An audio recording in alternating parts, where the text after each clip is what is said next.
நிரந்தர பொதுச் செயலாளர் வருங்கால முதலமைச்சர் புரட்சி தமிழர் ஐயா எடப்பாடி அவர்களை வணங்கி இருவரும் தெய்வங்களான புரட்சி தலைவர் எம்ஜிஆர், தமிழர் குலசாமி அம்மா அவர்களின் அருளாசியோடு இந்த தாய் தமிழ்நாட்டு மக்களுக்கு பணிந்து வணங்கி சமர்ப்பிக்கிறேன். ஒரு கட்சியிலே ஒரு சின்னத்திலே நின்று மக்களின் நம்பிக்கை பெற்று வெற்றி பெற்ற சட்டமன்ற உறுப்பினர்களை விரல் மை காயும் முன்னே விலை பேசுகிற விபரீதத்தை தாவேகா கட்சி அரங்கேற்றி வருவதை இதுவரை இந்த தாய் தமிழ்நாடு மக்கள் கண்டதில்லை. நீதிக்கும் தர்மத்திற்கும் நியாயத்திற்கும் சட்டத்திற்குமே ஏன் மக்களுக்குமே சிறிதும் அஞ்சாமல் அடுத்த கட்சியில அதிரடியாக ஆஃபர் கொடுத்து ஆள் பிடிக்கின்ற வேலையை மட்டுமே செய்து அதிலும் அதிமுகவை மட்டும் குறிவைத்து ஆள் பிடித்து தாவேகா கட்சியின் ஆயுளை நீட்டித்துக் கொள்ள பட்ட பகலில வெட்ட வெளிச்சத்தில அதிகார ஆஃபர் கொடுத்து குதிரை பேரம் நடத்துவதை ஜனநாயக கட்சிகள் கூட இன்றைக்கு மௌனமாக கடந்து போவது என்னவென்று மர்மம் புரியவில்லை. கேட்பதற்கும் நாதி இல்லையா? இந்த குதிரை பேரத்திற்கு முற்றுப்புள்ளிதான் எப்போது வரும்? மக்களே, நீங்களே தீர்ப்பளிக்க வேண்டும். இன்றைக்கு விஜயபாஸ்கர் முன்னாள் அமைச்சர் அவர்கள் கொடுத்திருக்கிற அந்த வாக்கு மூலமும் அண்ணன் மரமொழிச்சி திராவிட முன்னேற்ற கழகத்தினுடைய பொதுச் செயலாளர் கொடுத்திருக்கிற வாக்கு மூலமும் ஊடகங்களிலே வெளியான பிறகு விஜயபாஸ்கர் என்னை அப்ரோச் செய்திருந்தார்கள், பிடித்திருந்தது, நான் சேர்ந்திருக்கிறேன் என்று சொல்லுகிறார்கள். இங்கே ராஜினாமா செய்யுங்கள், உங்களை வெற்றி பெற வைக்கிறேன் என்று அண்ணன் வைகோ அவர்கள் ஒப்புதல் வாக்கு மூலம் கொடுக்கிறார்கள். அதற்கு பிறகு பிறல் சாட்சியாக அவர்கள் மாறுகிற அந்த மர்மம் தான் நமக்கு புரியவில்லை. யாருடைய அழுத்தம் காரணமாக ஒப்புதல் வாக்குமூலம் கொடுத்தவர்கள் பிறல் சாட்சியாக தொடர்ந்து மாறுகிற அந்த மர்மமும் அரங்கேறி கொண்டிருக்கிறது. இது குறித்தும் எந்த ஜனநாயகத்தின் மீது நம்பிக்கை இருக்கிற அரசியல் கட்சிகள் ஒரு கேள்வியை எழுப்புவதற்கு கூட அவர்களுக்கு மனம் வரவில்லை என்பதுதான் வேதனையின் உச்சமாக இருக்கிறது. ஆக இதையெல்லாம் எதற்காக நடக்கிறது? கட்டமைப்பே இல்லாத தாவேகா கட்சியை காப்பாற்ற அதிகாரத்தை மட்டுமே வைத்திருக்கிற முதல்வர் விஜய் அவர்கள் ஆஃபர் வழங்குவதால் தாவேகா கட்சியை வளர்த்துவிட முடியும் என்று நம்புகிறாரோ அவருக்கு நான் ஒன்றை நினைவுபடுத்துகிறேன். அவருக்கு வரலாறு நன்றாக தெரியும். இன்றைக்கு மகாராஷ்டிரா என்கிற இந்தியாவினுடைய தலைநகராக இருக்கக்கூடிய தகுதி படைத்திருக்கிற வியாபார தலைநகரான மகாராஷ்டிரா மாநிலத்திலே சிவசேனா கட்சி என்கிற ஒரு ஆளுமை எப்படி நாட்டிற்கு சேவை செய்தது? இப்போது அந்த ஆளுமையின் அடையாளம் எங்கே போனது? மேற்கு வங்கத்திலே மம்தா பானர்ஜியினுடைய கட்சி என்கிற அந்த ஆளுமை எவ்வளவு தமிழகம் முழுவதும் இந்தியா முழுவதும் மேற்கு வங்கத்தினுடைய பெருமை பேசப்பட்ட அந்த காலம் எங்கே போனது? அந்த ஆளுமையின் அடையாளம் இப்போ என்ன ஆனது? ஆம் ஆத்மி கெஜ்ரிவால் அவர்கள் தலைநகர் டெல்லியிலிருந்து பஞ்சாப் வரை அவருடைய ஆளுமை எப்படி பேசப்பட்டது? இப்போது அதனுடைய அடையாளம் எங்கே போனது?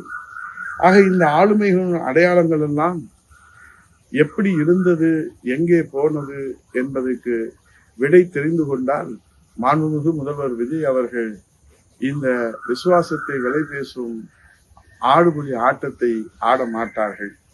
ஆகவே விசுவாசத்தால் கட்சியை வளர்த்த வேண்டுமே தவிர விலை போபவர்களை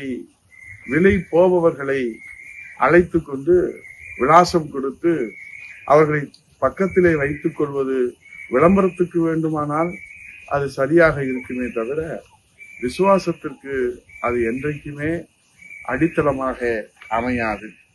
ஆகவே இன்றைக்கு ஒன்றை மட்டும் மாண்புமிகு முதல்வர் அவர்கள் தெரிந்து கொள்ள வேண்டும். அனைத்து இந்திய அண்ணா திராவிட முன்னேற்ற கழகம் புரட்சித் தலைவர் எம்ஜிஆரால் தொடங்கப்பட்டு புரட்சித் தலைவர் அம்மா அவர்கள் வளர்க்கப்பட்டு புரட்சித் தமிழர் ஐயா எடப்பாடியார் அவர்கள் கட்டி காத்து வருகிற இந்த இயக்கத்தில இந்த Anna Dravida Munnetra Kazhagam political party leaders manufacturing factory வைத்திருக்கிற கட்சி அண்ணா திராவிட முன்னேற்ற கழக கட்சி. என்னடா இப்படி சொல்லுகிறேன் என்று நினைக்க கூடாது. பொலிட்டிக்கல் பார்ட்டி லீடர்ஸ் மேனுஃபேக்சரிங் ஃபேக்டரியை வைத்திருக்கிறது அண்ணா திராவிட முன்னேற்ற கழகம். இன்றைக்கு தமிழகத்தில் இருக்கிற அனைத்து கட்சிகளிலும் தலைமை தாங்குகிற பொறுப்பை அண்ணா திராவிட முன்னேற்ற கழகத்திலிருந்து சென்றவர்கள் தான் வென்று வருகிறார்கள். தேசிய கட்சியான பாரதிய ஜனதா கட்சியிலே பெரும் மதிப்புக்குரிய அண்ணன் நயினா நாயந்தர் அவர்கள் தலைவராக இருக்கிறார். அண்ணா திராவிட முன்னேற்ற கழகத்திலே அவர் பயிற்சி பெற்று சென்றவர்.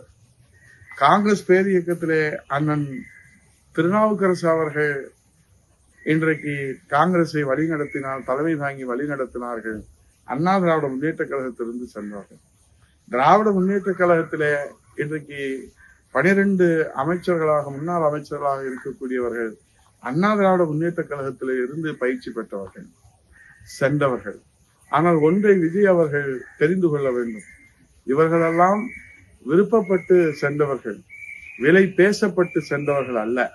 ஆனால் இன்றைக்கு தாவேகா கட்சியிலே நீங்கள் அடைக்கலம் கொடுத்து விலாசம் கொடுக்கிற அந்த விலை போனவர்கள் எல்லாம் விசுவாசத்துக்காக தாவேகா கட்சிக்கு வரவில்லை. அவர்கள் விசுவாசத்தை துறந்துவிட்டு விசுவாசத்தை விலை பேச முன் வந்திருக்கிறவர்கள் என்பதை மட்டும் விஜய் அவர்கள் எச்சரிக்கையாக தெரிந்து கொள்ள வேண்டும் என்பதை சொல்லி, இந்த குதிரை பேரம் இன்றைக்கு ஜனநாயகத்தின் மீது நம்பிக்கை உள்ள கட்சிகள் இதை வேடிக்கை பார்ப்பது, நாளைக்கு உங்களுக்கும் இந்த நிலை வரலாம், ஆபத்து வரலாம். உங்களுக்கும் பக்கத்து வீடு தானே பற்றி எரிகிறது என்று நீங்கள் நினைத்து கொண்டு சும்மா இருந்தால் இதை தண்ணி ஊற்றி அணைக்க வேண்டும். அணைக்க நீங்கள் தவறினால் உங்கள் வீடும் பற்றி எரிகிற நாள் வெகு தொலைவில் இல்லை. ஆகவே அதிகாரத்திற்காக மௌனம் சாதிக்காமல் ஜனநாயகத்தின் மீது நம்பிக்கை வைத்திருக்கிற கட்சிகள் இந்த அரைவேக்காடு முதலமைச்சர் விஜய் அவர்களுக்கு இந்த அரசியல் ஜனநாயகம் என்றால் என்ன என்பதை நீங்கள் எடுத்து சொல்ல வேண்டும். அனைத்து கட்சிகளும் இதை விஜய் அவர்களுக்கு புரிய வைக்க வேண்டும்.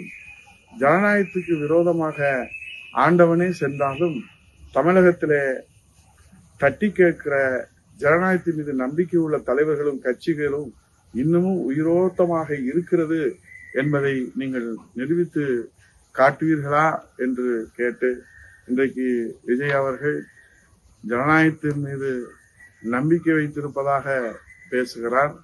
தூய ஆட்சி தருகிறேன் என்கிறார், வெளிப்படையான ஆட்சி தருகிறேன் என்கிறார். ஆனால் அவருடைய நடவடிக்கையும் அவருடைய செய்கையும் அவருடைய உத்தரவும் எங்கே போகிறது? சட்டசபையிலே இப்படி என்கிறார், எங்கே அப்பாவை காணும் என்கிறார். அதிமுகவை ஆக்கிரமிப்பு நினைக்கிற, அணிக்க நினைக்கிற விஜய் அவர்களே, நீங்கள் அதிமுகவை சொந்தம் கொண்டாட வேண்டும் என்றால் புரட்சி தலைவர் ஐயா எடப்பாடியார் அவர்கள் இன்றைக்கு ஒரு சாமானிய தொண்டனாக கட்டி காத்து காவல் தெய்வமாக அதிமுகவை பாதுகாத்து வருகிறார்கள். அவர் ஒரு சாமானியர் என்பதனாலே நீங்கள் எளிமையாக அதை கைப்பற்றி விடலாம் என்று நினைத்தீர்களானால் அது நியாயம் அல்ல, தர்மம் அல்ல. ஏனென்றால் அதிமுகவுக்கு சொந்தம் கொண்டாட அதிமுக தொண்டர்களுக்குத்தான் அந்த உரிமை இருக்கிறது. இல்லை என்றாலும் அதிமுகவின் தொண்டர்களின் பிள்ளைகளுக்கு அந்த உரிமை இருக்கிறது. ஆனால் நீங்கள் யார் பெற்ற பிள்ளையோ எங்களுக்கு தெரியாது. நீங்கள் சட்டசபையில அப்பாவை தேடினீர்கள். பெற்ற அப்பாவையா, வளர்த்த அப்பாவையா? இன்னும் அதனுடைய கேள்விக்கு விடை தெரியவில்லை. உங்கள் பெற்ற அப்பாவினுடைய பெயரையும் உங்கள் வளர்த்த அப்பாவின் பெயரையும் நீங்கள் சொன்னால் நாங்கள் தேடி கண்டுபிடித்து உங்களுக்கு தருகிறோம். எங்கள் கட்சியை இப்படி நாசப்படுத்துகிறாரே இந்த விஜய், பெற்ற அப்பாவே வந்து இந்த விஜய்க்கு புத்திமதி சொன்னால் கேட்பாரோ என்னவோ தெரியவில்லை. பொறுத்திருப்போம், காலம் பதில் சொல்லும். நன்றி, வணக்கம்.